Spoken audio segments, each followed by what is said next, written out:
বন্ধুরা, আশা করি তোমরা সকলেই ভালো আছো। তোমার চ্যানেলে তোমাদের সবাইকে স্বাগতম। তো আজ আমরা যে বিষয় নিয়ে আলোচনা করব, তোমরা যারা একাদশ শ্রেণীতে পড়ছো তাদের জন্য ইংরেজির রাইটিং স্কিল নিয়ে আমাদের মূল আলোচনা। তো তোমরা জানো যে তোমাদের ইংলিশের রাইটিংয়ে কিন্তু টোটাল 20 মার্ক থাকে, যেটা কিন্তু একটা মোস্ট ইম্পর্টেন্ট পার্ট। এবং ক্লাস 11-এর ইংলিশের রাইটিং পার্টটা কিন্তু অনেকটাই ইজি, বিশেষ করে ক্লাস 10 বা ক্লাস 12-এর তুলনায়, এটা কিন্তু তোমাদের বলে রাখলাম। কিন্তু না, সিস্টেমিক ওয়েতে পড়তে হবে। এবং তার সঙ্গে যে বিষয়টা নিয়ে আলোচনা করবো, আমাদের রাইটিং স্কিলে কী কী পার্ট আছে বা আমাদের কী কী মোস্ট ইম্পর্টেন্ট রয়েছে, কোন কোন পার্টগুলো আমরা ভালোভাবে পড়বো, সমস্ত কিছুই কিন্তু আজকের ভিডিওর মূল আলোচনা। তো প্রথমেই তোমাদের সামনে একটা আলোচনা করে নিই, তারপর আমরা মূল সাজেশনটা তোমাদের জেনে নেবো যে কোন কোন বিষয়গুলো আমরা এবছরের জন্য পড়বো। প্রথমে বলে রাখি, তোমাদের যেটা রয়েছে টোটাল মার্ক রাইটিংয়ে 20 মার্ক আমি তোমাদের বললামই। তার সঙ্গে যেটা প্রথম দাগে, অর্থাৎ তোমরা তোমাদের পরীক্ষা হলে যেটা তোমরা পাবে, প্রশ্নের 10 নম্বর দাগে, একদম পুরো 10 নম্বর দাগে একটা প্যারাগ্রাফ পাবে, তার সঙ্গে একটা স্টোরি পাবে। বোঝা গেল কি বললাম? অর্থাৎ একটা প্যারাগ্রাফ থাকবে, প্যারাগ্রাফের পয়েন্ট দেওয়া থাকবে, এমনকি স্টোরিরও পয়েন্ট কিন্তু দেওয়া থাকবে। মানে যেমনভাবে পয়েন্টগুলো দেওয়া থাকে, সেই পয়েন্টগুলো বেস নিয়ে আমাদের কিন্তু লিখতে হয়। তো দুটো দেওয়া থাকবে, কি বললাম, একটা প্যারাগ্রাফ এবং একটা হচ্ছে স্টোরি। তোমাকে যে কোনো একটা তোমাকে করতে হবে। বোঝা গেল কি বললাম? নেক্সট 11 দাগে তোমাদের কি থাকবে না, তোমাদের নিউজ পেপার অ্যাডভার্টাইজমেন্ট থাকবে। তো নিউজ পেপার অ্যাডভার্টাইজমেন্টের ক্ষেত্রেও কিন্তু ঠিক একইভাবে দুটো বিষয় থাকে, তার থেকে যে কোনো একটা বিষয় তোমাকে করতে হবে। বোঝা গেল? 3 নম্বর যে বিষয়টা, অর্থাৎ আমাদের আরও একটা যে বিষয় রয়েছে, সেটার মধ্যে যেটা রয়েছে আমাদের, সেটা হচ্ছে কমার্শিয়াল রিফ্লেক্ট। তো সেটা তোমরা জানো যে সুন্দর করে ডিজাইন করে করতে হয়, যতটা আকর্ষক হতে পারে সেটাই ভালো মার্কস তোমাকে দেবে। এবং সেই কমার্শিয়াল রিফ্লেক্টেও কিন্তু তোমাদের দুটো থাকবে, একটা করতে হবে। তো প্যারাগ্রাফ এবং স্টোরির ক্ষেত্রে আমাদের 10 মার্ক থাকে, ঠিক একইভাবে নিউজ পেপার অ্যাডভার্টাইজমেন্টের ক্ষেত্রে আমাদের 5 মার্ক থাকে, এবং কমার্শিয়াল রিফ্লেক্টের ক্ষেত্রে কিন্তু আমাদের 5 মার্ক থাকে। বোঝা গেল কি বললাম? তাহলে আমরা কিসে কিসে পাচ্ছি? প্যারাগ্রাফ লিখতে হবে অথবা স্টোরি লিখতে হবে, 10 মার্ক। আর ওদিকে নিউজ পেপার অ্যাডভার্টাইজমেন্টের ক্ষেত্রে আমাদের দুটো আসে, যে কোনো একটা করতে হবে। দুটো দুরকমভাবে আসবে, দুটো বিষয়ের উপর আসবে। তো কী কী বিষয়গুলো আসবে সেটা আমি তোমাদের বলছি। এবং 3 নম্বর যেটা বললাম, কমার্শিয়াল রিফ্লেক্ট। তো কমার্শিয়াল রিফ্লেক্টের ক্ষেত্রেও ঠিক একইভাবে দুটো আসবে, তোমাদের একটা করতে হবে। তাহলে কমার্শিয়াল রিফ্লেক্টে থাকছে 5 মার্ক, আর নিউজ পেপার অ্যাডভার্টাইজমেন্টে থাকছে কিন্তু 5 মার্ক। অর্থাৎ তাহলে টোটাল কত মার্ক হলো? টোটাল কিন্তু 20 মার্ক কিন্তু হলো আমাদের ইংলিশের রাইটিংয়ে। এবার আমরা যে বিষয়টা নিয়ে আলোচনা করবো, তাহলে স্যার আমরা কী কী পড়বো বা কোন কোন বিষয়গুলো আমরা প্র্যাকটিস করবো, সেই বিষয়টা তোমাদের বলে নিই। দেখো, একদম অ্যাট ফার্স্ট পরপর বিষয়গুলোতে আমরা আলোচনা করি। প্রথম যে বিষয়টা আমরা পড়বো সেটা হচ্ছে প্যারাগ্রাফ। প্যারাগ্রাফ সম্পর্কে আমরা কি পড়বো এবং স্টোরি সম্পর্কে আমরা কি বলবো, সেগুলো নিয়ে আলোচনা করি। প্রথমেই আমরা আসি প্যারাগ্রাফ। প্যারাগ্রাফে আগের বার সাধারণভাবে এসেছিল যেটা রোল অফ স্মার্টফোন, স্মার্টফোনের গুরুত্ব এসেছিল।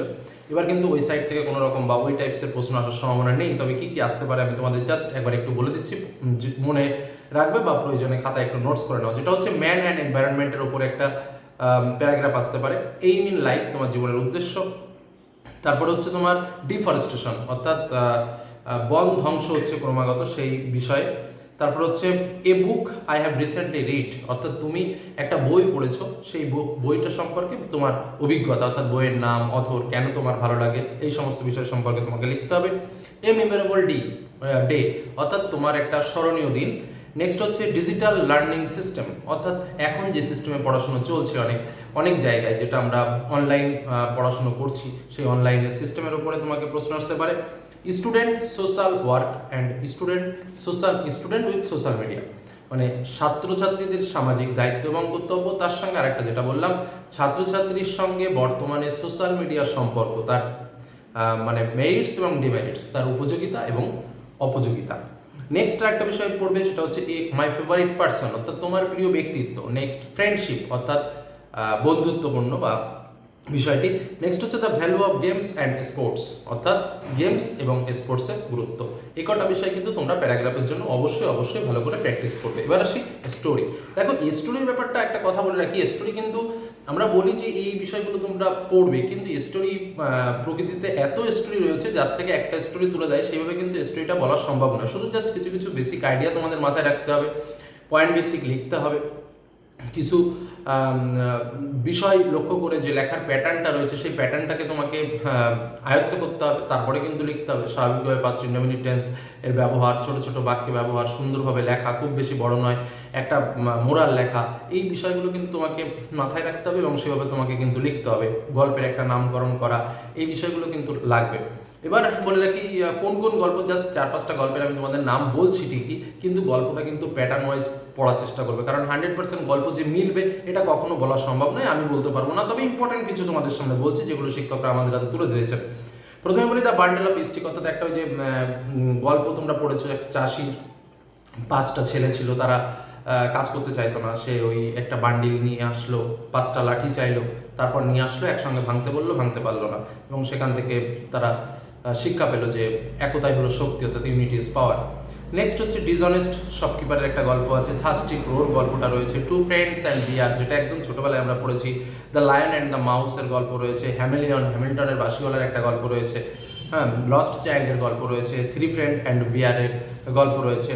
তো এই বিষয়গুলো প্র্যাকটিস করো, কারণ গল্প অসংখ্য রয়েছে, তোমাকে এটা শিখতে হবে এবং মোর প্র্যাকটিস তোমাকে লাগবে। শুধু এই কথাটা মাথায় রেখো যে প্র্যাকটিস লাগবে, তার সঙ্গে যে পয়েন্টগুলো তোমাকে দেওয়া থাকবে সেই পয়েন্টগুলোকে ইন্ডিকেশন করে লিখবে, এবং তার সঙ্গে অবশ্যই কিন্তু তোমরা মোরালটাকে লিখবে। এবার আসি নিউজ পেপার অ্যাডভার্টাইজমেন্টের ক্ষেত্রে। তো নিউজ পেপার অ্যাডভার্টাইজমেন্টের ক্ষেত্রে আমাদের 5 মার্কস থাকে। তো কী কী বিষয়ে আমাদের আসতে পারে আমি বলে দিচ্ছি। একটা হচ্ছে এডুকেশনাল রিকোয়ারিং টিচার, অর্থাৎ শিক্ষক লাগবে, সেই বিষয়ে একটা অ্যাডভার্টাইজমেন্ট আসতে পারে। লস্ট অথবা ফাউন্ড, অর্থাৎ তোমার কিছু হারিয়ে গেছে সে বিষয়ে তুমি নিউজ পেপার অ্যাডভার্টাইজ করতে পারো, বা কিছু খুঁজে পেয়েছো সে বিষয়েও তুমি করতে পারো। জব ভ্যাকান্সি, তোমরা দেখো না পত্রিকায় লেখা থাকে কর্মখালি, এরকম একটা বিষয় থাকতে পারে। পারচেস অর সেল, কোনো কিছু কিনতে চাইছো বা কোনো কিছু বিক্রি করতে চাইছো, এই বিষয়ে আসতে পারে। হলিডে প্যাকেজ, বিভিন্ন জায়গায় ট্যুরের বিভিন্ন প্যাকেজ হয়, যেমন ধরো বলা হলো যে পুরী ঘুরতে যাবে, তো তার একটা সম্পূর্ণ প্যাকেজ দিয়ে একটা অ্যাডিং করা যাকে বলা যায়, তো এরকমভাবে একটা বিষয় আসতে পারে। সেল ফ্ল্যাট সেল বিক্রি হচ্ছে সে বিষয়ে, বা ল্যান্ড সেল, কোনো জমি বিক্রি হবে সে বিষয়ে আসতে পারে। ইউর লোকাল ক্লাব প্রোগ্রাম, তোমার এলাকায় নিজস্ব ক্লাবের কোনো প্রোগ্রাম, সেই হিসেবেও কোনো একটা তোমাকে অ্যাডভার্টাইজমেন্ট করতে হতে পারে। ফ্রি কোচিং ফর মেডিকেল বা ইঞ্জিনিয়ারিং এক্সাম ফর পুর অ্যান্ড মেরিটোরিয়াস স্টুডেন্ট, শুধু মেডিকেল বা পুর অ্যান্ড মেরিটোরিয়াসের কথা, ফ্রি কোচিংয়ের কথা বলবো না, এখানে যে কোনো টাইপের কোচিং, সেটা তুমি জব রিলেটেড হতে পারে বা ক্লাস রিলেটেড হতে পারে, সেই বিষয়টি কিন্তু একটু প্র্যাকটিস করে রাখবে, এবং আশা করছি যে কটা বললাম এর মধ্যে থেকে তোমরা পাবে, এর বাইরে খুব একটা যাওয়ার সম্ভাবনা থাকবে না। নেক্সট আমরা আসি, যেটা রয়েছে সেটা হচ্ছে কমার্শিয়াল রিপ্লেট।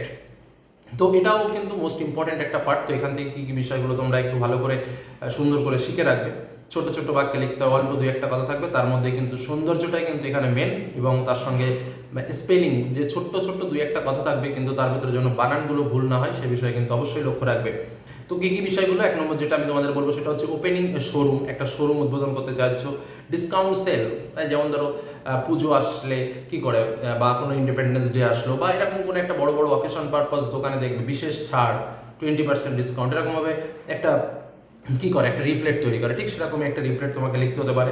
ট্রাভেল অ্যান্ড ট্যুর প্রোগ্রামের ক্ষেত্রেও এটা হতে পারে। নিউ শপ ওপেনিং, নতুন শপ ওপেনিং করছো, তো এই ডেটে ওপেনিং করছে, সেই ডেটে এত% ছাড় পাবে, তো এরকমভাবে একটা করতে পারো।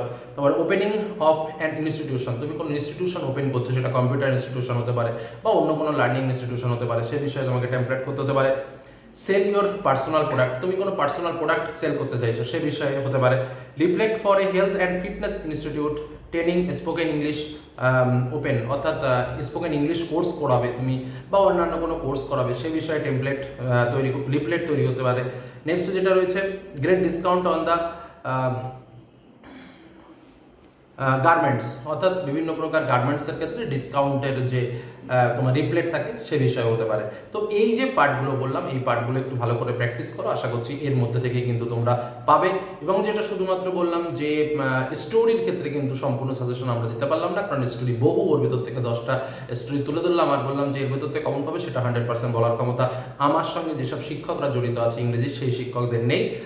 অনেক শিক্ষকদের আছেন যারা বলতে পারেন 5টা গল্প বললে 1টা কমন, আমরা বলতে পারলাম না, তার জন্য প্র্যাকটিস করতে হবে। তবুও কিছু গল্প তোমাদের বলে দিয়েছি যেগুলোর মধ্যে আসতে পারে, আর এগুলো একটু প্র্যাকটিস করতে হবে। তবে প্যারাগ্রাফ যে কটা বললাম, আশা করি যে ওর মধ্যে থেকে কিন্তু তোমরা পরীক্ষাতে পাবে।